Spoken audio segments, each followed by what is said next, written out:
Les drapeaux rouges du corps. Écoute ton corps quand il chuchote, il n'aura pas besoin de crier. Quand un voyant rouge s'allume sur le tableau de bord de votre voiture, qu'est-ce que vous faites? Vous allez chez le garagiste ou vous tirez sur le câble? Faire taire les mots, M-A-U-X, M-O-T-S, du corps, ça revient au même que tirer sur ce câble. En fait, le problème, il est toujours là. Et il reviendra encore plus fort, encore plus douloureux, chaque fois. La maladie, l'âme a dit, le mal a dit, entendez-le comme vous voulez, mais entendez-le. Notre corps est le messager de ce qui se passe de notre inconscient.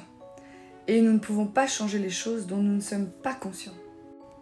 Et quand on prend conscience de quelque chose, qu'est-ce qu'on fait? On pose des actes concrets derrière.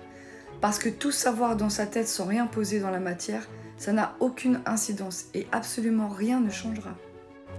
Le corps est vraiment un ami précieux qui vous indique où est-ce que vous n'êtes pas aligné entre votre esprit, votre cœur et vos actes.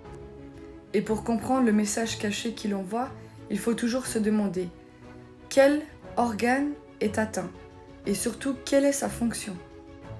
Et qu'est-ce que cette atteinte m'empêche de faire? Parce que là se trouve encore une fois mon bénéfice caché inconscient. On n'a qu'un seul véhicule pour cette vie et c'est notre corps. On n'a jamais ni le temps ni l'argent pour sa santé. Mais en fait, c'est oublier que sans la santé, on fait rien. Ça veut dire plus de sorties, plus de voyages, plus de sport, plus de sorties entre amis, plus pouvoir travailler, plus pouvoir s'occuper de ses enfants. Et si la force de notre pensée crée notre réalité, nous pouvons donc la changer et détruire tout ce que nous avons construit pour être libres de ce qui nous enferme. Et il en va de même pour notre santé. Notre réalité extérieure et notre corps n'est que le reflet de notre monde intérieur. Donc si cela ne vous convient pas, il est temps de changer.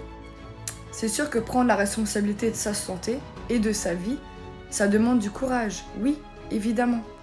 Et si c'était facile, tout le monde le ferait, et tout le monde serait en excellente santé et heureux. Certains meurent de leur résistance. Donc quelle vie vous voulez avoir et comment vous voulez la vivre? Selon l'Organisation mondiale de la santé est définie comme un état de bien-être physique, psychique, social. Et c'est pas seulement une absence de maladie ou d'handicap. Et l'accompagnement holistique, ça veut dire global, c'est vraiment la seule clé aujourd'hui pour aider une personne justement à retrouver ce bien-être complet.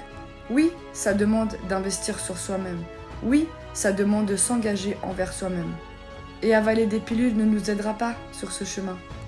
Mais ne restez pas seul et faites-vous accompagner par un naturopathe, c'est le seul métier qui prend en charge l'humain de cette manière.